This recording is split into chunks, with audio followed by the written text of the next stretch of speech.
for the love of the game.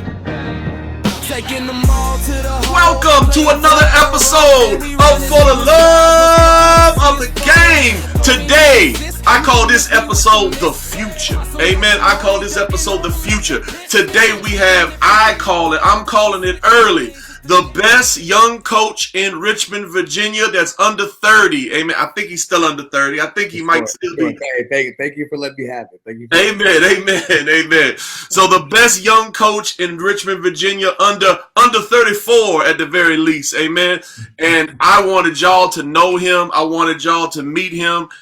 He is an impressive young man. Every time I'm talking to him, he just lives, breathes, eats basketball, knows basketball, at least from my Psycho Sports Dad perspective. And this young man is so impressive. Coach Paris Sparx, we welcome you to For the Love of the Game. How you doing today, brother? Thank you so much. I appreciate the warm welcome. I'm gonna say, toot my own horn for me a little bit. Thank you so much. I appreciate the time. No problem. Now we hit everybody up with this question. Coach Sparx, how and when did you fall in love with basketball? I don't like to be cliche about it, but I'm a Kobe man. You know, I saw Kobe Bryant touch that basketball, play basketball, and it was something I fell in love with, instantly. And I will say it started off a bit rocky. Actually, I was a soccer guy at first, and my first couple of practices, I was crying on the court, during the practices. And then my parents were looking to kind of give me inspiration. I was one of the taller guys on the court, and they were like, "Look, this is something that you could benefit from." So they threw on the Lakers game, and after that, it was smooth sailing from there. I was Kobe till the end. I hear you. Now, was it number 8 Kobe or number 24 Kobe? Which Kobe? For me at the time, it was number 8 when I first saw him. But I really like the one I grew up with and became to kind of somewhat try to model my game after, as close as one can, it was 24. Okay, all right. And for anyone needing any bona fides, Coach Fowler, I got, because Courtney was going to be coached by him. Okay. And one of the things that, matter of fact, I'm seeing this argument in AAU groups right now, in one of our AAU groups, Coach Fowler, where they're like, how do you know how to pick a trainer? And the number one thing I look at is, could they ball themselves? You know what I'm saying? Like, if they never could ball them. So I looked, sorry, Coach Sparx, I looked you up. Amen. And Coach Sparx has some game. There is tape that I will probably bring in here and put in there. Coach Sparx has some game. Now, where did you develop that game, Coach Sparx? Where did you grow up and where did you develop that game? We actually spoke about this briefly a little bit, but my first start was with Manny Harris, Blacktop Kings and Queens. Definitely molded my game. We started off out at Pond Camp, cold winters, shoveling snow, to kind of get the court availability, So I come from, I kind of call like the last era of the old school grind, a little bit, where it's like if you want it, you kind of gotta go out there and show it. Trainers aren't gonna go out there and find you. You got to find, the open courts, and then kind of like I describe it as, no one's gonna help you if you're, you're kind of just sitting out by your car, just kind of waiting on it. But if someone sees you pushing it, they'll go out there and help you. So that's kind of how we found each other, and that was my original start with Blacktop Kings and Queens. Blacktop Kings. Now, what years were you with them? Never necessarily in terms of like an AAU group or anything, but just in terms of the training. We used to hold summer camps. I used to hold like daily winners, kind of just training sessions in the mornings, on Sundays. I started there probably around, I was like 6 or 7 maybe. Wow. So, joke now, but unintentional plan. Wow. Yeah, definitely early on.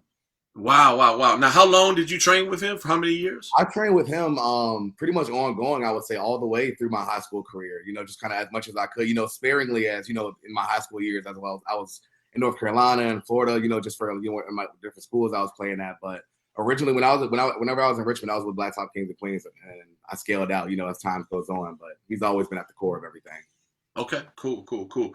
Now, what was? It sounds like you moved around a lot. Yeah. What high school and what were your major AAU teams that you probably spent the most time with? I know Blacktop Kings and Queens, but then what other ones? Really, even AAU with Blacktop Kings and Queens, more so just kind of like close trainer, always affiliated, just with the brand and everything. But for schools, I went to Hungry Creek Middle School. That's where, honestly, I joke, that's where the longest tenure I had just in terms of middle school. Then after that, I was bouncing around a lot, I will say. I started at Tucker for like 2 months and went to Henrico for about 2.5 years. Then after Henrico, I actually transferred to John Marshall. And that's kind of when the basketball kind of hit the next, I would say, the business side or that other side of basketball that kind of exists that you don't realize happens. And then I transferred over to the private school side with Liberty Heights Athletic Institute because I wanted to get on that national schedule, kind of get that going. And I actually reclassed there. Then after Liberty Heights, I went to TPLS Christian Academy to finish it out. And then after that, I went to Florida Coastal Prep. So I've bounced around a lot during high school, kind of, chasing, the grass is greener concepts, which I'm sure we've actually talked about a little bit. I'm sure we'll dive down a little bit more detail today, but yeah, definitely bounced around a lot. But in terms of AAU, loaded, Virginia and NC, River City Rain, a little bit of a stint with Boo and Team United. So kind of similar to high school, just kind of bounced around, kind of figuring out where, I best, fit and where I can maximize my talent, but pros and cons to that as, everything is. Now, big question for you, because I was trying to actually talk Courtney into reclassing, but then Courtney and her mother just totally, their heads exploded and just lost their minds on me. But so for someone who reclassed now, what perspective do you give to other people regarding reclassing, and what thought, like someone who went through it, what are your thoughts on it? What advice do you give to parents thinking about that? Yeah, definitely. I would say the decision made sooner may end up biting you in the butt later. It's something that I'm happy I did do towards my, sophomore or junior year. I had a relatively good idea of where I was on the scale of, my recruitment, my rankings. I had a really good sense of just kind of where I stood on the totem pole, versus some of these kids, kind of do a lot sooner, and they kind of fall into the trap of, they're the older kid in the class. There's a lot of kids that have done a lot early, and they're dominating their class, but narrative is everything. Perspective is everything, so a lot of these kids get the narrative of they've been in high school a bit too long, or they're like their weaknesses get a bit too exploited because they've been on that recruitment kind of like eyesight in that channel a lot longer than they may have needed to. So I always recommend, feeling out your game, feeling out where you actually are in your class. And then when you have a general sense of where you are in that, then maybe taking the idea to maybe, okay, I feel I'm right on that brink of where I want to be. Maybe that extra year might benefit me. Or if you're a lot younger, hey, really my issue on the court is the physicality. That extra year of kind of getting back where my regular peers are would be a huge benefit to my recruitment. So it's super contextual, but I always say just get everything out on the table first before you kind of jump the gun. Okay. Well, I didn't want to keep asking questions. I saw when Coach Fowler leans forward, that's like over 20 podcasts. We got a connection of now. He don't have to do anything. He just starts to lean forward. That's when he starts getting interested. So, Coach Fowler, what's your thoughts, my brother? What piqued your interest there? Well, no, just listening to the whole reclassification thing. I mean, I think that's just a big topic right now because people are misusing it. Yep. I don't think people have a true understanding of reclassing and to me, I feel like if you reclass, if you reclass like in sixth grade, or right around there, I'm not going to say it, but between sixth and eighth grade, Tony always gets me when I say that, but I'm not going to give him that satisfaction today. But anyway, between sixth and eighth grade, I still think you should play on your age group. I still, at some point you will catch up, and you'll be the one that's still left for sure, because everybody else will have graduated, and then you play in your reclass grade or your reclass age group and get a chance to make a name for yourself. People reclass now, because they want to dominate people younger. Exactly. And that's not, there's no purpose in that. To me, I think you're misusing it at that point. But everybody has their reasons and whatnot. I mean, I reclassed both of my boys, and Italy's would be the same way if I mentioned. I haven't even thought about it with her yet because she didn't need it for the purposes of my boys, and technically what I would have called it for my boys if we never had No Child Left Behind and all of this stuff, what I would have held them back because a lot of the reasons that I reclassed them were social and that's a huge part of it as well. That's a huge part as well. People only view it from like that one kind of like single perspective, but it's all encapsulating. You know, it bleeds into everything. So I love to hear that you're looking at it from all perspectives. That was the purpose there with my boys, and I was hoping that my oldest would get some, you know, and some athletic benefit out of it as well, because he was a late bloomer, late starter, and all of that as well. My younger son is special needs, and he spent a lot of his younger years wasting time because we didn't get a diagnosis yet. And Okay. so when we got the diagnosis, at that point we were like, hey, we probably should, you know, do another year with him. You know, and it was not athletic based at all, but everybody now, I mean, it is a big topic, and so to have Yes, it is. so to have that conversation, you know, is huge. Especially with the NIL and everything happening going on, you know, having that extra year, you know, kind of like Yeah. make a little extra money, you know, but maybe they don't expect to necessarily dominate in college. They're expecting to lose some brand sponsorships, you know. So yeah, it's definitely a slippery slope around now. Well, you don't have to rush to the NBA now. You don't have to rush to professional sports. I mean, Exactly. you're making money now. It's not a rush. Exactly. It's no longer, because a lot of people used to say, "Hey, I'm foregoing my, you know, my next year or whatever, and going to the NBA because, you know, they come from nothing, you know." And it's like, you know, I want to get my mom, you know, help my mom and do this. Yep. At this point, I mean, you can do that in high school. In high school, exactly. A lot of kids maximizing that. So Absolutely. yeah, like I said, pros and cons to it all. Pros and cons. Absolutely. You're not going to be able to see or understand why I picked this shot as our clip of the week. It may not look fantastic to you, but you weren't there. It was fantastic to me. And I told my Nadia, and I told the father of this young lady, that this would be our clip of the week. From this angle, I understand. It may look like just another shot, but at that moment, when we were facing an older and a bigger team, young Beatrice Bresler drove into traffic and released that shot among the Giants. She took her shot. Will you take yours? She had the courage. Will you have the courage? Beatrice had the courage. She took a shot. Even though the angle of the video doesn't capture it, I had to pick this as our clip of the week. Now, question for both of you. And I will have to edit a little bit of this out because I don't want anyone coming after me and my family. But I have one thing I have told Courtney and her mom is that they're not going. You know, like we're going to Carolina Junior High. Excuse me, in North Carolina it's junior high. Everyone, I said that to one of our guests, and she didn't even know what I was talking about. I went to junior high. I didn't. My middle school was elementary. I went to junior high. Yeah. I'm just found that out myself. My brother did a junior high, you know, a couple years ago, and I was like, wait, I thought that was only, you know, like TV shows, you know. Yeah. We called it junior high, and it was 7th, 8th, and 9th instead of 6th, 7th, and 8th. Okay. So, yeah. But anyway, I already made a decision.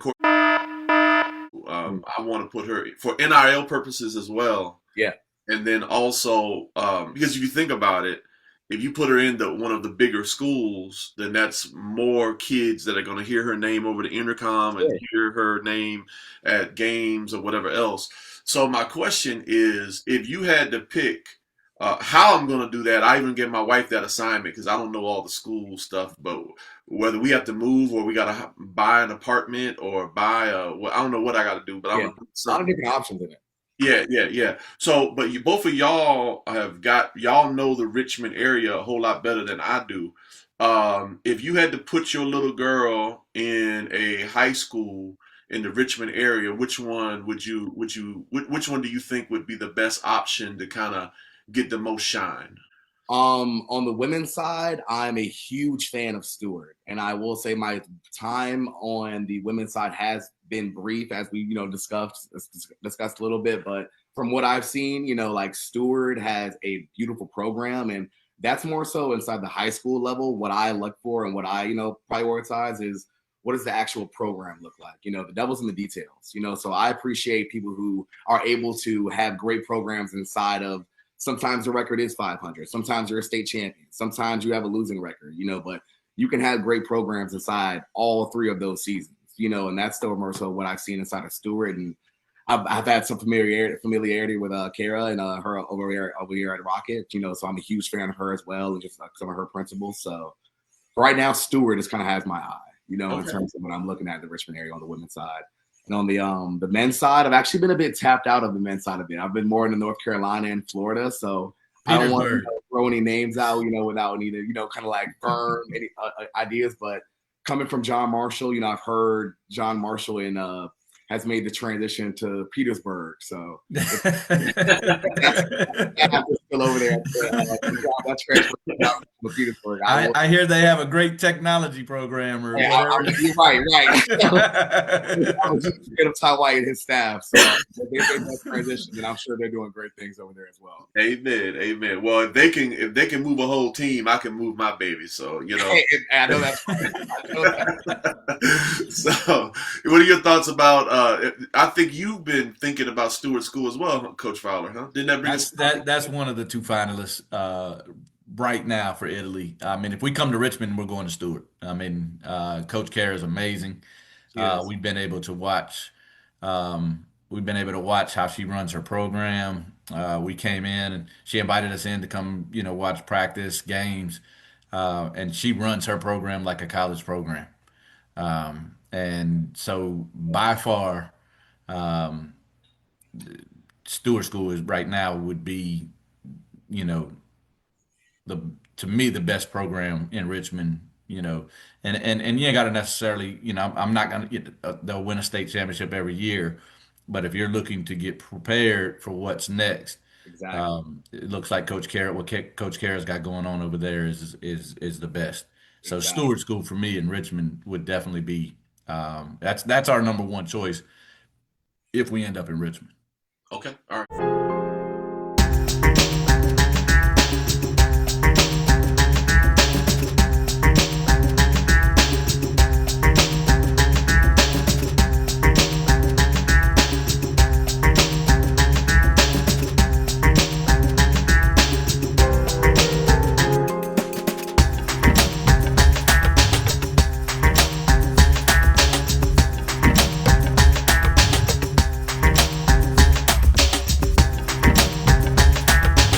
Now, normally I like to do chronological, but I'm gonna have to backtrack because I just thought of a question that's a little backwards in chronology, Coach Paris. I've seen two incredible athletes come from from trainer Manny, and then also I've seen you. So I count you as the third because I've seen your clips and your highlights, and so you were really, I mean, you were highly skilled. What makes Coach Manny so special as a trainer? What makes him distinct from like these guys that are going to run up on people at the YMCA? What makes him so special? I would say the genuine authenticity in which he coaches and impacts players on a basketball level and on a personal and life level. That's something that you typically, I would say, I honestly haven't seen, someone that has such a genuine care, and it's not always pretty. Sometimes it ruffles some feathers. Sometimes it burns some bridges, whatever the case may be. But I would say like he is someone that has impacted more kids in this area than I genuinely know. So I would say that's his, like shining quality. It's just like he is him, and he cares for the kids, and he is ready to.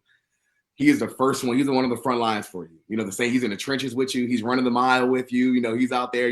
He's doing the drills with you. There is nothing that he is going to ask of you that that he wouldn't do himself twice. Like and with the cameras, behind the cameras, he's the same guy. It's just it's rare to find that. Especially in the training era today, where the trainers have the same egos as the players.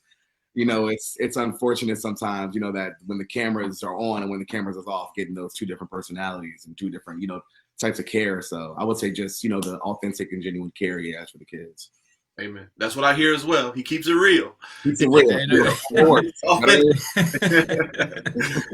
But that goes a long way. I'll be honest with you, man. Any of my dealings with Manny, you know what you're getting. And to me, that's the most important thing when I'm dealing with people is I want to, even if like he said, it ruffles feathers and it's not pretty, I at least know what I'm getting, and he's not going to put on a front for the next person or the next person. I mean, Manny keeps it real, and anytime I've ever talked to Manny, anytime I've ever had conversations, he's always been genuine, and that's one thing I can say is, he don't have much of a filter, but he is genuine. He is authentic, and you are going to get Manny every single time. It's not going to be some, fake facade of what people want him to be. Exactly. I I don't can want to speak appreciate too that. much for him or anything, but like his history and his background, he comes from a background, a challenging background, and for some, and he impacts lives on the ground level. He's not dealing with, some of these trainers, they only deal with a certain type of kid. They only deal with a certain type of athlete. He's someone that I have seen him save lives. Like on the day in and day out. So that's something that a lot of trainers aren't necessarily willing to do, and willing to get in the ground and willing to get in the trenches with some of the kids that may need, like a deeper pull. So that's something I also want to add to him. Wow, that's impressive. That's impressive. Make sure y'all like and subscribe for the love of the game with Tony and Davis. Now, with all of that in mind, you had to move around a lot. Some of it was because of basketball. Some of it may have been for other reasons. What college did you end up going to, or what college you end up playing for? So that's actually a bit of the slippery slope I ended up having. So I originally was going to commit to Washington State, which is in the Pac-12, but they actually wanted me to go JUCO, which led me to commit to Richard Bland. But that's where you said a bit of that move for different reasons comes in. Right. The ego at the time was not necessarily wanting to do that JUCO year, which led me to go post grad and hopefully kind of like dominate that year and kind of prove everyone wrong, which in some capacity ended up happening. But then I got life started happening. I actually got diagnosed with diabetes right around that time. And like that led me to coming back to Richmond and kind of taking a hiatus. And that led me to the transition of the overseas route. So that's where, basketball and life, for me kind of started getting a bit, convoluted and everything. But originally it was Washington State, and then I committed to Richard Bland. But ended up going post grad. Okay. Now, when you said going overseas, what teams did you play for overseas? So I had some stints with Olympia Milano and the Legged Basket Series C, and then I also had some stints in the CEBL. Never actually landed on the team, but kind of just was bouncing around to a few different showcases and just working out with the teams and everything. Never actually ended up landing a contract over there, but okay. All right, so what was that like? How long? Like what was that? What was that like? Flying all the way out there and having? Yeah, it was honestly, it was a culture shock. It was something that I necessarily wasn't expecting. The language barrier, the culture barrier. Like people, you only have a certain number of contracts that are allowed over there. So just dealing with a lot of the stipulations that are outside of basketball that have nothing to do with basketball. It's something that I preach a lot of times in today's AAU landscape, but their professional careers, if they wanted to and they're willing to put in the work, start at 13. So a lot of these teams, a lot of these leagues have their kind of pool of players that they're looking for, all the way starting from more often than not 15 on up. So it's a hard, jump, to kind of make that, like transition. And also while you're dealing with it, you have, like I said, all the off the court things that are kind of like, you're young, you want to kind of go out there and have fun at the same time while still dealing with a lot of the smaller things of what being a professional actually is, so kind of like learning a lot of those, things that just come with being a professional while also dealing with the reality of you're an adult in a real, kind of like setting of nobody's here to help you. You're here to, like fill a role or not, or you're going home, so right. So just kind of getting smacked in the face with the reality of, like life in all different perspectives in the basketball world and in, my personal life. Now, I saw a video of you. You were an adult and you were playing some adult dudes and doing really, really well. What do you know? Which where was that at? And what were you playing semi-pro here as well, or what? Yeah, so I was doing a lot of different pro leagues, in the summertime and everything. Just kind of like staying in shape. Hopefully, getting a contract. Just kind of like staying ready. So I have to get ready. Kind of situation. So just a lot of different pro leagues around the area in North Carolina. Maybe one of the clips you were talking, there was a league in North Carolina that used to hold Sunday runs for different professionals and college athletes that were still in the area. So kind of, just stuff like that. Okay, well, you were putting in work. Now, doing my best. Amen. Now, for someone who was a star athlete, someone who loved the game, you start getting a little bit older. Like you said, you had your issue with diabetes. Mm-hmm. When did you know that it was time to make a transition out? And when did you know when to hang up your Jordans? Amen. And when did you know? Or when did you get did you start coaching immediately, or did you go through like a depression at first where you didn't do anything? Right. Or how did that transition happen? A little bit of everything, honestly. So I'd actually, I like to think of myself as a very aware person, So I kind of started seeing the reality of where I was heading, like in the middle of it. So in my off seasons, I was doing different things. That I was working at Hoop Dreams for a little bit, doing assistant directing there. Kind of same thing for CP3 Academy. Kind of helped out with a few other, kind of coaching camps, PSB a little bit, just kind of bouncing around, in my off season whenever I was not playing or, kind of going out in different showcases. So I kind of started like that, and like, doing different trainings, holding camps, kind of more independent things. And then I did go through that kind of semi-depression, where I was kind of like figuring out like, okay, I'm actually, done playing basketball, and like, it's like, where is my actual value outside of, putting on the show, as I like to call it. So that's when I had that depression. And then honestly, where I fully decided to hang it up and what brought me out of it was having my daughter, Liliana. That, changed everything, got me back into honestly what the transition was for the girls, selfishly, I'll never push her to do it, but I would love for my little girl to be, a star basketball player. I've seen Italy play, and she's an amazing player, so I love that connection you have with her already and everything. So that's something I'm looking forward to, and hopefully I can work out some of the kinks on the girls side. But this is my first year coaching girls with the Rocket girls basketball program. So that's kind of my transition into coaching and everything. Okay. All right. Well, I didn't know that you had seen Italy play, so I was about. I didn't know he knew who Italy was. I'm familiar. She's a baller. I'm familiar. Appreciate you, man. Amen. Now, here's a non-chronological question. I know you mentioned this player before, but it was a 20-year lack, and now that you know basketball a little bit better, it might have changed. Who is Coach Paris Sparx' GOAT? Who is your GOAT? Matter of fact, give us your top three. Top three, okay. Well, we kind of already spoke on it earlier. We already know Kobe is number one, and there's a large gap in between that next player for me. And is this ranking personal, or is it just are we giving respect? Just your personal. Who do you think is the greatest of all time, the second greatest of all time, and third greatest of all time? Okay.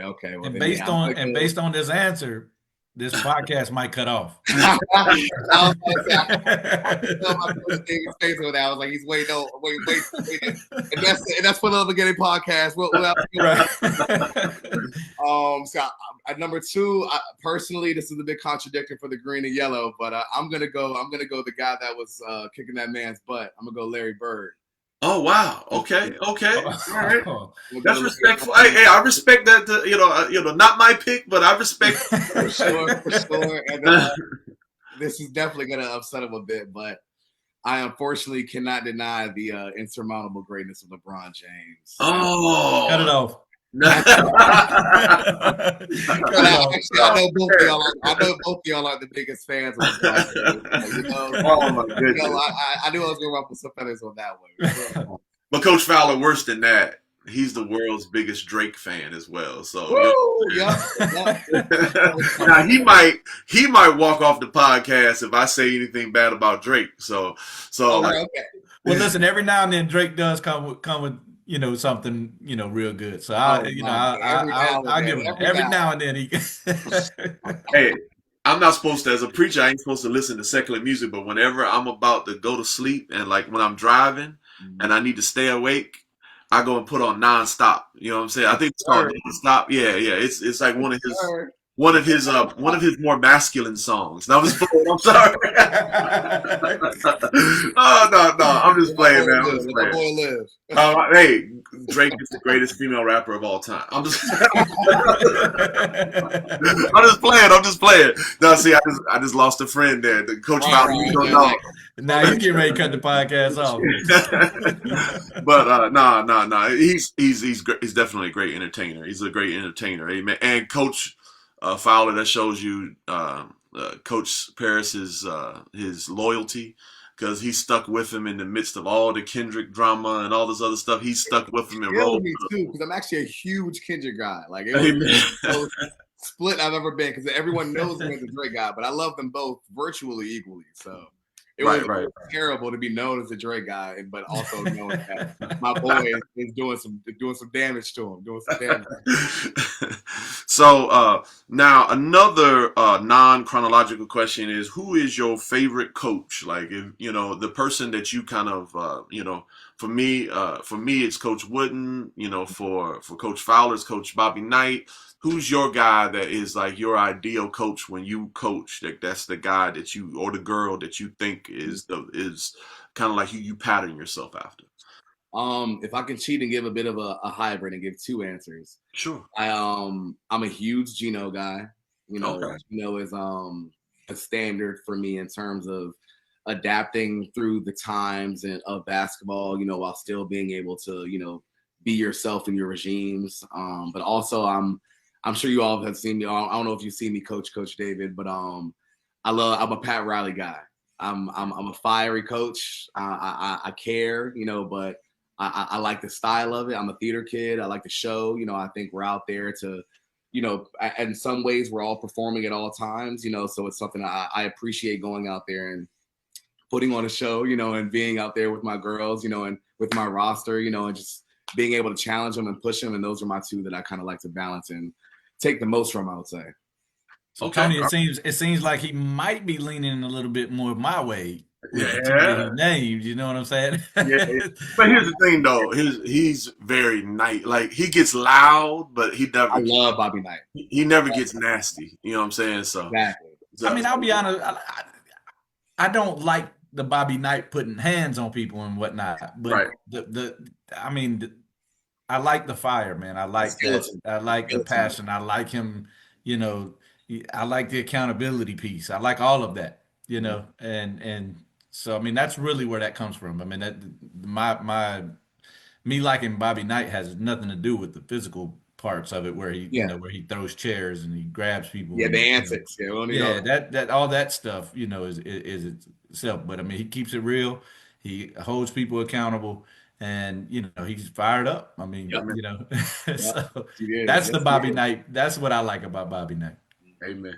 You know Now, what I'm saying? another thing I see that you're going to be, Coach Perry, you have a secret weapon because a lot of these guys who I've seen try to do something in the area, they're trying to do it by themselves and they don't really cultivate partnerships. Yep. And I've seen that you're really good at cultivating partnerships and working with people, and you have and you have a great partner. I think. I could have mispronounced her name. Makayla Stanley. Is that the proper pronunciation? Yes. Okay. So she's actually here with me if she wants to give a little hoot. all right, awesome. If she wants to, she can come on. That's fine.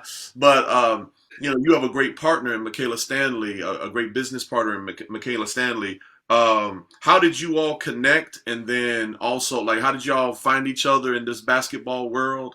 And what are her strengths and your strengths, and how do y'all actually mesh together? Because mostly good partnerships. My wife and I are a good partnership because we're opposites. Yep, exactly. He's the librarian, and I'm the wild ADHD, kind of all over the place type person. And she's like a ninja, and I'm the creative, and she's the one who kind of gets stuff done on the operations standpoint. What's your strengths and what's Makayla's strengths, and how do y'all work together? First off, just want to say, everything you said hit it right on the money. Like, could not do anything I'm doing without her. She has been just as important to everything I'm trying to do as I am. We definitely balance each other out great. In saying that though, I very much speaking to piggyback off me being very fiery, while she holds some of that in her. She is very much, the calm in the storm a lot of times. And we call it like the good cop, bad cop we have with our girls. And we play that balance, very well while still being able to hold the girls accountable and still have the, kind of same baseline ideals, in our baseline, kind of just things we're looking to, speak to the girls with in completely different ways. As I'm sure y'all have experienced on this podcast a little bit, I can be a little bit wordy. I call it my Nike just do it problem. Right. And but she's great at getting off what she needs to say, quick, fast, in a hurry, and effective. She's really good, with just like having the girls gravitate towards her in a way that's and calming to them, whereas they've had to adjust to my extremism, I would say, in ways of how I deliver things and just who I am as a person. So very different, just in who we are, but very much like you said, yin and yang, and could not do this thing without her at all. She's definitely just as important to everything that we're doing here with SS32. Okay. All right. All right. Now you had some success this weekend. Yes. Y'all had to go. Y'all won the championships at the big money grab. I mean the big shots tournament. You know what I'm saying? You nailed it the first time. Right. Like a little bit. Like, I think I heard you. but hey, I had to be there as well. So my baby did well. My baby Right. 2-1. But I saw y'all won the championship, and y'all got to take a picture with Ralph Sampson. Amen. Yes, we did. Pulled it out. Got to stand next to the big fella. Amen. So what was that experience like meeting Ralph Sampson after all these years of Right, it was honestly great because it was kind of cool because it was not a hindsight 2020, but I guess a full circle moment, for better words. Because as an old AU player myself, I've been going through the big shot circuit and everything, taking the picture, with Ralph, and it's like, oh man, it's here we are again, like to kind of put together. So it was great, I was happy that he took the time to even like come out and take a picture with the girls, gave us a few minutes of his time to kind of talk with us, answer a few of the girls' questions, take some individual stuff. So couldn't thank him enough for his time, and even, just kind of coming out, showing support, because I know the girls kind of get more love on the back end, in their high school years. So, I mean, I appreciate him coming out and showing love to a 6th grade girls team. It doesn't always happen like that. So that's great that they got to see the kind of host of the tournament and everything. That's awesome. Now, y'all had a squeaker there with Havoc. How did that game go? Man. I will say, just to start it off, like, amazingly coached team. Like, that's something that you can definitely see. And they don't win that game without their, kind of consistency in their ball game and their game plan, but to flip that a bit on our side, something I feel we definitely dropped the ball, and something that we expected, to kind of come in and it'd be a cakewalk. Actually had some of our girls, talking a little mess before the game, thinking it's going to be all easy and sweet. And my response to that was, then let's make it easy and sweet. And of course, it was nothing but that, So it was great though, because like kind of to piggyback towards the championship, we luckily had the opportunity to play them again in the championship, and while it was still, a dogfight of a game, we actually ended up getting a technical and had to sit out a bit, but we ended up pulling it out, kind of faced a lot of the same issues we faced that first game, and instead of, kind of like falling on our face a bit, we adjusted, and played through the adversity, knocked down some big shots, made some big plays, got some big stops, had some new girls come in, that haven't been with us for the longest time, come in and make some big plays at the end. So, as much as that's something I feel like that was a game we should have won, and more testament to the Havoc girls, a 5th grade team competing with what I feel is our team is a solid 6th grade team, so hats off to them as well for what I consider honestly a win, to compete, it's one to beat, and then to compete again in the championship, with a 6th grade team who I consider has some solid players on it. So more hats off to them. Awesome. Now, when you coach at Rocket, it's not just a Rocket thing. This is an AAU thing as well. You're someone who is deeply indoctrinated in basketball and basketball culture, but then, part of AAU, or sometimes part of, and my babies are in my youngest is in Rocket. I'm not trying to say anything negative about Rocket, but part of, sometimes you can run into parents who are not part of that culture and don't really know basketball. How do you kind of navigate? Because you're very serious about basketball, and Sister Makayla is very serious about it. And then what do you do when you run? So let me give you a prime example. I used to coach at Rec, and I had some parents show up, and the kids was in flip flops and said, "Can they still practice?" You know what I'm saying? So that's what I mean about some people who are not in the culture or they don't really understand. How do you navigate through that? Because you're bleeding, thinking, loving basketball, and then when you run into a parent, and I'll be honest with you, that's why I got out of coaching as parents. Yeah. But so how do you navigate through all of that, Coach Perry? Honestly, to piggyback off your comment, this is actually my first year dealing with parents, because, at the high school, college, pro level, when you're coaching or training, the parents at that point are typically out of it. They're boys, getting ready for whatever college they're committed to. They're in college, they're training for whatever program they're into, pro, they have their regime that they have for their team, so this is my first year actually navigating that on the, kind of ground level. But kind of the same approach that I've had typically just with everyone in life, is just extreme transparency, like this is the culture we're establishing, and this is what we're pushing on a day to day. And if that's something that you can't meet, then I expect the same transparency in return. I expect that same communication, and they'll be if they're then maybe we can find a middle ground.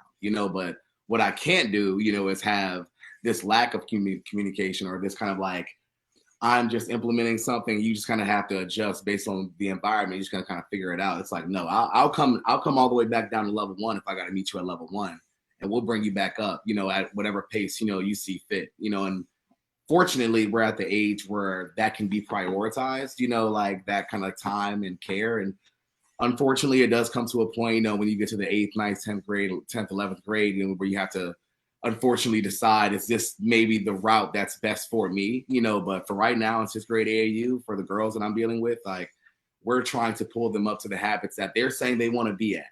That's something that we're both extremely vocal about with our parents and our players. Like we're having player meetings, pretty much quarterly. We're having, like bi-weekly kind of like one-on-ones with our team. Like we're in tune, we have some parents that we talk to on the day-to-day, so it's something that we definitely take pride in, bringing these girls in together and everything. So now, but along with coaching, you've started a business, and I believe you started your own training business or some type of youth development business. Can you and Makayla have started that? Can you tell us about that business, and so we can, and also we want to definitely put up the links and everything so people can be aware of it. No, of course. It's actually Build a Pro, and it's a few different affiliations to it, but building professionals on and off the court, especially when we actually spoke a little bit of this earlier, with the NIL rule and everything. A lot of these kids are diving into waters, they don't understand necessarily the depths of yet, and on that side too, but on the back end of a lot of these kids, kind of reach, 11th, 12th grade and don't necessarily have an idea of what they want to do in life, after their basketball career, so that's the big side of, what Build a Pro is, the side I'm looking forward to develop them on and off the court, giving them life skills, financial literacy skills, just building life applicable skills outside the court. But on the court, there's the training side, I've trained, anywhere from, like I said, now, on the youth level with the girls all the way to, ex-NBA players, current NBA players, different things like that. So wide ranging in terms of the development, but we have a program regime, for all different, shapes and sizes, so that's something that I definitely pride myself on, is being able to kind of teach the entire spectrum versus a lot of these different trainers and, no problem to them, but are trapped in a niche or trapped in a box. And I'm able to, kind of reach a lot of different athletes thanks to kind of piggyback again, Manny Harris, being a wide ranging person himself, so kind of piggybacking off his talents, and hopefully I can, which I would know he would hope is, kind of build his ideas and make them larger. Okay. Now on the mentals, I know in the physical side you got to do that in person, but the mental side, do y'all do that on Zoom, on school, or? So as of right now, that side's not fully developed yet. The side that's fully off the ground is the training side, and we're still building the brand outside of that in terms of the marketing and getting just some more reach out there. As of right now, it's kind of more so just word of mouth and kind of people I've been affiliated with throughout my playing career and coaching career. But those are things we're building on the back end. Like I said, that's just the overall concept of Build a Pro right now. We're just building professionals on and off the court, and the training side is fully off the ground. So all parents, please, send your kids, to Build a Pro. We can go ahead and get something going for them. And current, high school players, college players, professionals, we have a program for you as well. So that's something that's fully off the ground and launched, and definitely something that we can get going. And we're building brand on that side as well. Okay. Now, when is Paris and I can edit this one out if you don't like this one. When is Paris and Makayla going to host your first tournament, man? When are y'all going to, when are y'all going to start your first tournament in Richmond, and if you don't, I'm going to try to talk Fowler into doing more Richmond tournaments. So that's the big question. That's the big question. So our conversation, you've actually inspired that progression a lot faster, because inside of Build a Pro, that's actually something we are looking to build inside of is the AAU affiliate of Build a Pro and what grows inside that. But that timeline was a 5-year timeline for me. I don't know if you remember me bringing that up to you, but after some of our conversations and kind of you telling me a brief history of David, it was something that I'm like, maybe this is something we can kind of just start getting off the ground now, in some capacity, and it's something we haven't, fully, haven't confirmed with anything yet, but I will say you have definitely pushed the needle on that, a lot faster than we imagined. So yeah, definitely not something you have to edit out. It's definitely something we're excited about, to hopefully, become people in the community that are able to, host those type of tournaments and bring that type of reach in. So all things that have been, pushed further and ahead in our thoughts because of our conversation. So definitely thank you so much. And for both, for in the future for helping me out, David, hopefully, but in the current with you and your words of affirmation, Tony. Yeah. Well, this weekend was really I promised myself to stay out of it because I want to keep my eyes on developing Courtney and Nadia. I want to be the super sports agent. Like I want to be King Richard of Nadia and Courtney, right? Ooh, I love that. I love that. Yeah, but I mean, I don't mind, and I already kind of look at me like King Richard too. So, yeah. So people look at me like King Richard too, but that's fine. And, hey, King Richard didn't have no tennis game either. All I did was set a pick. You know what I'm saying? They called me science because I move so slow. So, so I play basketball as well as King Richard played tennis. But so that's why I'm paying for all these trainers. But this last weekend, it really like got me itching, So as soon as Nadia turned 18, then I'm gonna have to jump up in there, you were telling me honestly, that's the beauty of this podcast. You were telling me you're able to, like learn and navigate and work out some of the kinks through conversation and dialogue. Whereas a lot of people kind of, I describe it like drink out of a fire hydrant. They kind of have to go in and figure it out in a way that they're not necessarily ready for. So the fact that you're even able to navigate this space in a way through the podcast form, is ingenious, to me. Thank you, bro. We don't go viral, but at the same time, I gather information. For me, it's information gathering. I'm always trying to gather information so I know what the heck is going on. Because basketball, there's so much information flowing that, I don't want my kid being left out because I didn't know any better. But with that, it's unfortunate. And you'll be surprised that a rant on a podcast will be much better received than a rant on Facebook. So, hey, I'll take that platform, Yeah. No. Now I'm gonna ask you a question, but I'm gonna give my version of the answer before I kick it to you. Okay. One of the things I think, and based on what I saw this weekend, especially, one of the things I think that we can fix AAU is we need to try to encourage directors to push people toward more grassroots tournaments like Strive for Perfection, like Coach Fowler, Your Future Basketball. And when I talk to people, they always say, "Oh, Fowler runs a good tournament," And I'm not just saying that because Fowler.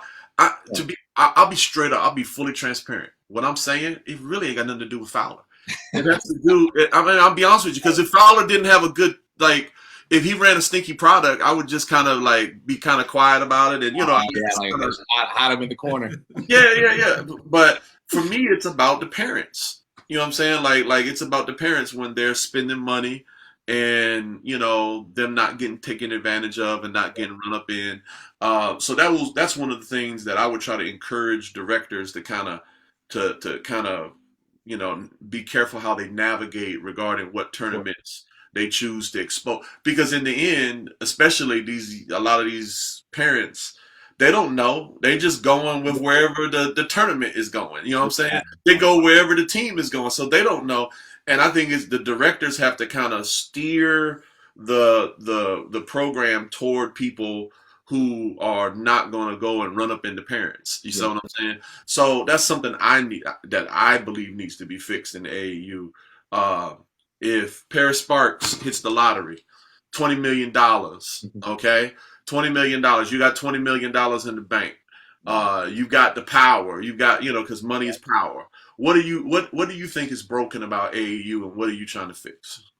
I think it's broken. I mean, there's no one solution, to kind of fix it, but I would say to give the best kind of generalized answer for it would just be the professionalism that's being brought onto the youth, I feel, too soon. And I more so speak towards I'm looking at, we actually dealt with this weekend. There's two videographers on the bench, on the sidelines for a sixth grade, championship girls game. It's while I appreciate that, it's that's not necessarily given the right mindset when the scores are 21 and 14, there's 20 travels not being called. Right. It's like we're not even really playing basketball yet. And I feel like a lot of times it's just the progression of the fame and acclaim and and the things that come with basketball that people like chase, and it's almost like they chase the end result of basketball now versus like the actual growth and development aspect of it. And I appreciate AAU from the fact that there are all different tiers to it. You can come into AAU having never touched a basketball before, and there's a place for you, if you're willing to work, and you can work your way up to playing on, a top 3 shoe circuit, so that's something that I feel kind of similar to the reclassing has been misutilized, is the access to AAU that we have. Actually, that's a much better way of probably just shortening up what I'm saying. The access to AAU and the access to the videographers and the access to the scouting reports and the rankings and all these different things we have now, as I feel has been a big issue. And that's what bleeds into the fact that we're able to charge $40 for, a day at a tournament, because they have no shot at any tournaments that do this, but they have 20 pictures of these NBA and WNBA players lined up at the entry point. So it's like, oh, I'm at this tournament because these players were here. And in reality, it's like the tournament itself wasn't the best, so it's just the access to all these different things and the access to Ralph Sampson, like not adding big shots in this, but just, in our path, just the access to everything we have now. I remember working my way. I remember when we got to nationals, my 6th grade year, and it was like, wow, like we earned it, like kind of thing. And it's like, we kind of made it. We went out there and got our butts kicked, but the next year, we got like, hey, we're at states. We know what we're doing this year. We got to get, the access just wasn't there for us. And it forced us to, when we got there, we were like, man, we earned this. And then when we got our butts kicked, it's like, all right, now we know where we got to get back to, and there's just too much access to cut myself off. Amen.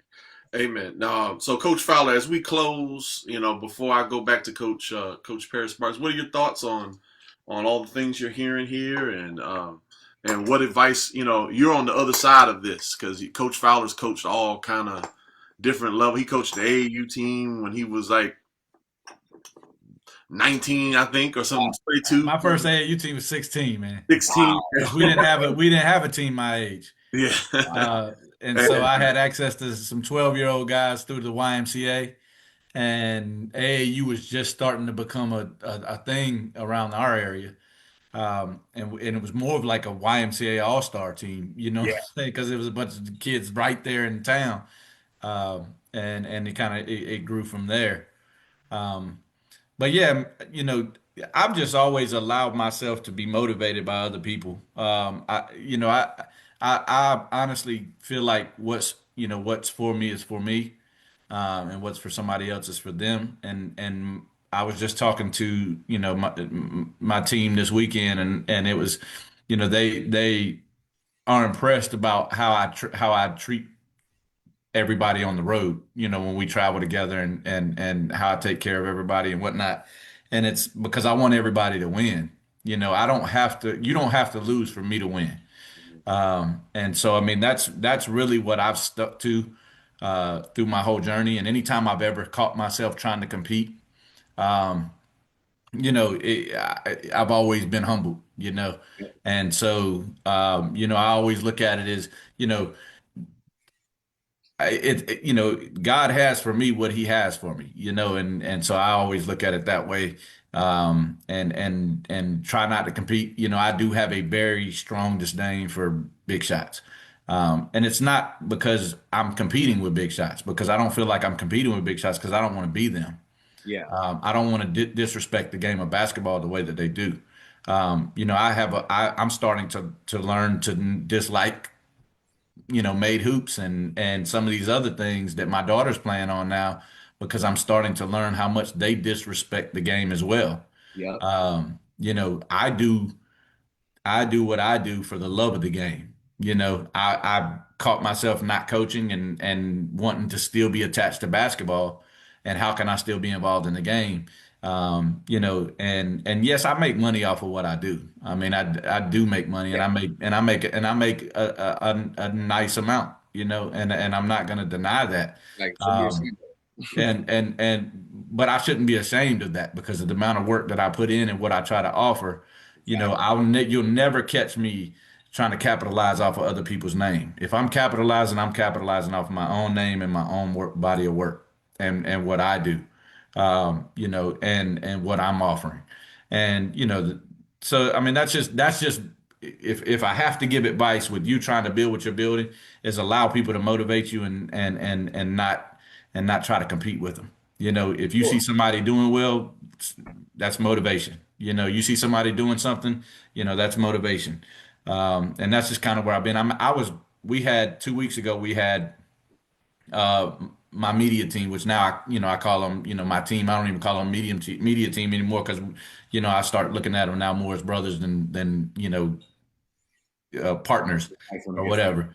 But they said some things on our podcast when I listened back to it that motivated me, and then I go and take my daughter to All-Star Weekend and they're speaking again, and it's just like reaffirming what Yeah, they said, and all of that just hitting at the same time, and it's just motivating, and I constantly just find myself being, motivated, and so that's where all of my growth has come from, you know, if I get knocked down, that's motivation. I love when you're watching The Last Dance, and Michael Jordan just keeps saying, you know um, how everything challenged him more. You know what I'm saying? And I took offense to that or whatever. personally, Whatever. I took that personally. I took that personally. Yeah, you know what I'm saying? Like, I mean, that's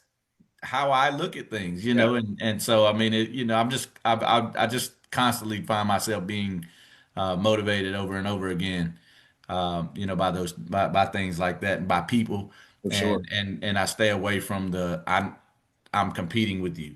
I can dislike big shots, and again, it's not because I'm competing with them. I dislike them because they're disrespecting the game that has meant so much to me. Yeah, they're Basketball saved my life. I have it tattooed on my arm. Basketball saved my life, and that's how much it means to me. yeah. So when you disrespect the game, I take that personally. I take that personally. I take that personally. So God, that's where I'm at, man. And so that if I can give you anything, that's what I hope I can give you today, man. I appreciate it because it's something I understand, but it's something I'm working on. I like to one of my in my I know I'm still young, but in my even younger days, one of my quotes I used to say, it's not enough for me to win, others need to lose. That was my Right. that was one of my competitor quotes. That's that mama mentality type of thing, Right, I it's not guess, man. enough. That's the Kobe in you. Look, it's not enough. It's not enough. But as I've matured and as I've gone, into bigger and better teams where I'm looking to lead in different ways, I've realized that, yeah, if I see the mountaintops, it's only because I stood on the shoulders of giants. It's something that I really appreciate. Being able to take inspiration, from someone who is in the same industry as me and maybe a little better than me, even at a younger age, or even on the flip end, hopefully being able to give inspiration to the youth or someone that's double my age, but is looking to kind of have some parallel, things happening with them. So just, I do appreciate all the words that you were saying towards, you said, not looking towards things as a competition always, but use it as inspiration, and that's something I've been doing a lot better with, I would say. Amen. And one last thing, and I could still give kudos to Manny for that because I have a respect for Manny in that regard.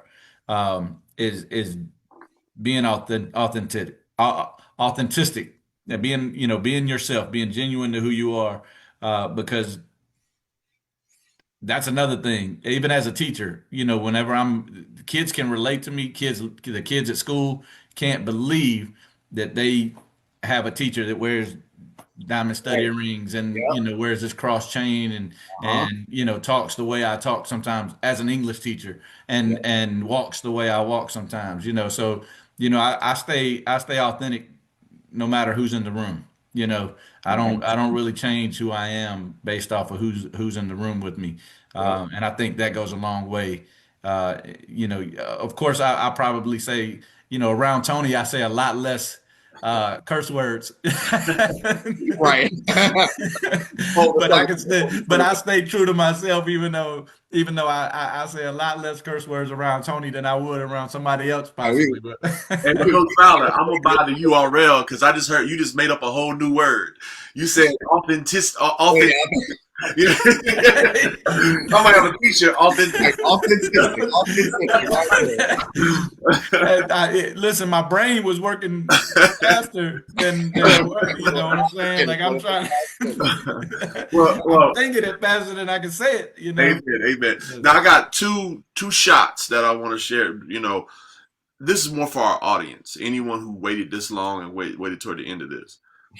If Coach Fowler can host tournaments and still walk away with a nice chunk of change, and he's not disrespecting the game by making a nice chunk of change, then think about how much the overhead, how much is people walking away from in these big name tournaments.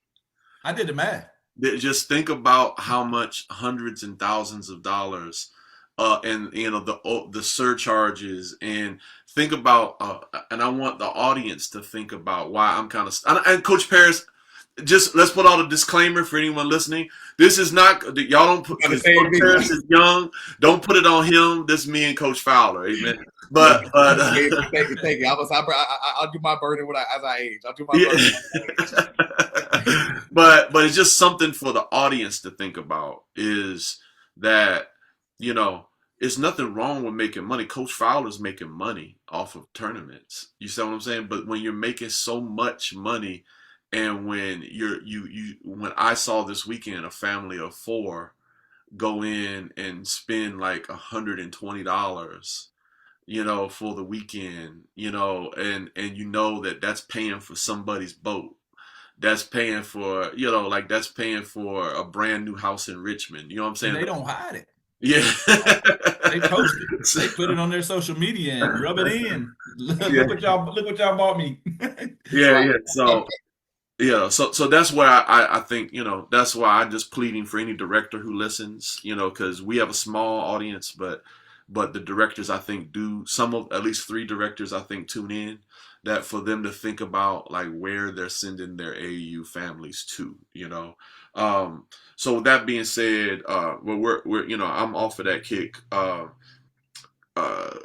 Coach, I'm so glad that I was able to connect y'all two today. Amen. If you don't mind, I'd like to connect y'all's telephone numbers as well. You know what I'm saying? Absolutely. So that y'all can stay connected. Coach Paris, one more time, what is the name of your business one more time, and any closing thoughts or closing comments regarding where the future is of what you and Makayla are doing here in Richmond? Yep. So just in terms of social media handles for Build a Pro, one of the handles is going to be at Build a Pro. And then the next one is going to be at Build a Pro Workshop, and that's going to be what's actually already off the ground. So at Build a Pro Workshop for the training side, please reach out to us on there. We will get back to you, immediately. As far as closing comments, SS32, we are on the way. We are coming up. I would love if y'all don't mind shouting out my girls. Okay, most definitely. Got shout out Sloan, shout out Sayla, shout out Sammy, shout out Sadie, shout out Mason, shout out Maggie, shout out Caitlin, shout out Harper, shout out Evie, shout out Cora, shout out Alvi, and Ava. Please don't kill me, Ava. And shout out Alina, last but not least. So thank you, SS32. I'm sorry, I'm Makayla. No, hey, she gotta keep you straight. Oh, I said Lala. And Lala, we did not miss you. So she thought I forgot Lala. So Lala, did not forget you, but Lala. Amen. Hey, just for anyone listening, just let people know about it. I heard Coach Paris the other day.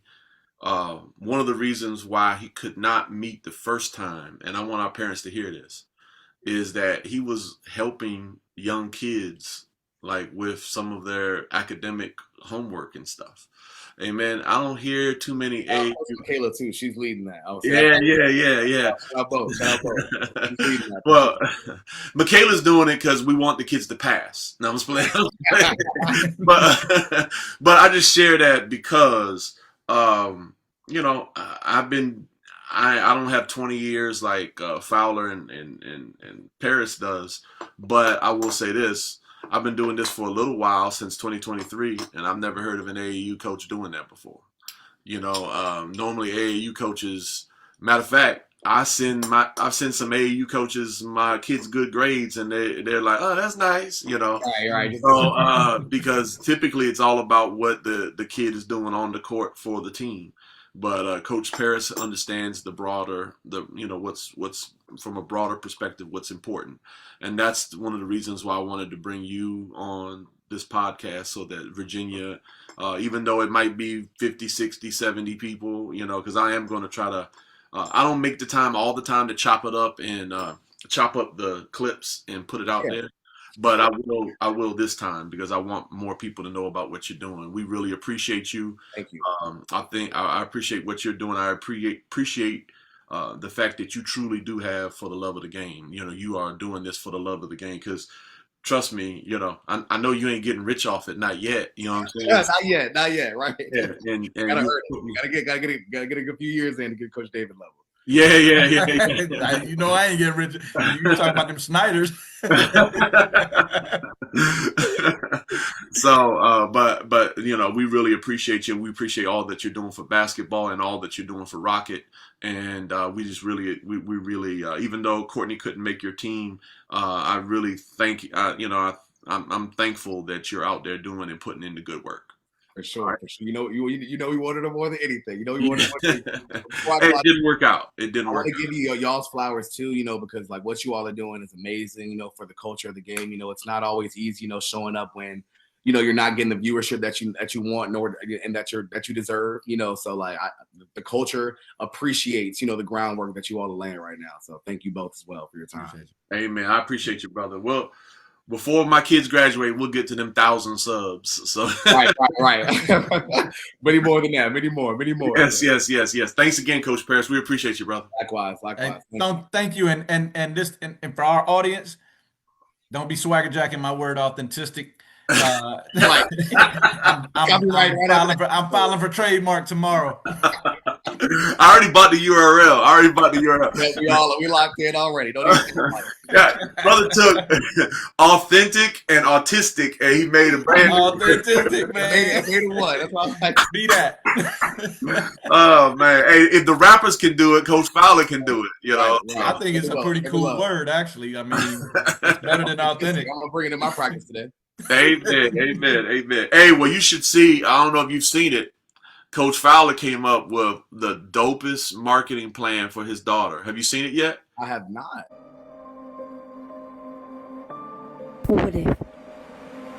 What if early mornings matter when nobody's watching, when it's just you and the work? What if the late nights, the extra reps, sacrifices, what if they're the difference? What if they doubt you, saying you're too young, too small, not ready, but you keep showing up anyway? What if you fail, and instead of folding, you learn, you grow, and you come back stronger? What if every drop of sweat, every rep, every moment you wanted to quit was actually building something they can't stop? Italy, Fowler. Italy. What if pressure isn't something to fear? What if it's something for you to embrace? What if you don't play the game, you change it? What if you bet on yourself when nobody else does? Because this isn't luck, this isn't hype, this is work, this is grit, this is different. What if she's next?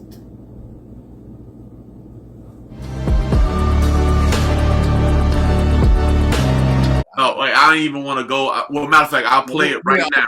You know, okay, that's how we'll connect. We'll connect the numbers with that. If that's okay. Yeah. But just kind of when you see the words "what if," kind of remember Italy Fowler. Okay. And then, so he already cut. Matter of fact, he done got me had to go back to because I had called Courtney mascara mamba, you know what I'm saying? And it ain't really connect. It ain't had that same. It didn't connect. So, you know, it'll take me 2 years. I got to the 9th grade, but we're gonna come up with something, you know, for Courtney. Okay, we'll figure it out. We'll figure out the branding. Yeah, Kim and Courtney want to call it Court Vision, and that just don't really. When it hits Tony, you'll know it, man. When that hit me, you'll know it. Everybody in the room knew something hit me at that moment, man. When it hit you, you'll know it. Well, the one that hit me, it don't hit Courtney and Nadia, is I wanted to call her the Quiet Storm. You know what I'm saying? Because, you know, like Rain in Threes, she's real quiet and da-da-da. But take it back to Mob Deep, man. Yeah. Younger generation don't understand. They won't understand that. Nah. So it's got to be current. But, hey, man, thanks again, Coach Paris. I appreciate you, brother. Sir, thank you, Tony. Thank you, David. Y'all have a good one. All right, man. God bless, man. Yep, likewise. Yeah. It's for the love of the game. Taking them all to the hole. Playing for the honor road. And we running suicides. No squad will see us fold. Throw me an assist. You can miss me with the miss. Cross them like I'm holy. Dunking on them like I'm pissed. Taking it from 3 to pain. Watch me switch lanes. It's the next gen. You, we the new way. Putting on for all my ladies in the game. Going crazy. It's not about the fame. It's for the love of the game. It's for the love of the game. It's for the love of the game. It's for the love of the game. It's for the love of the game.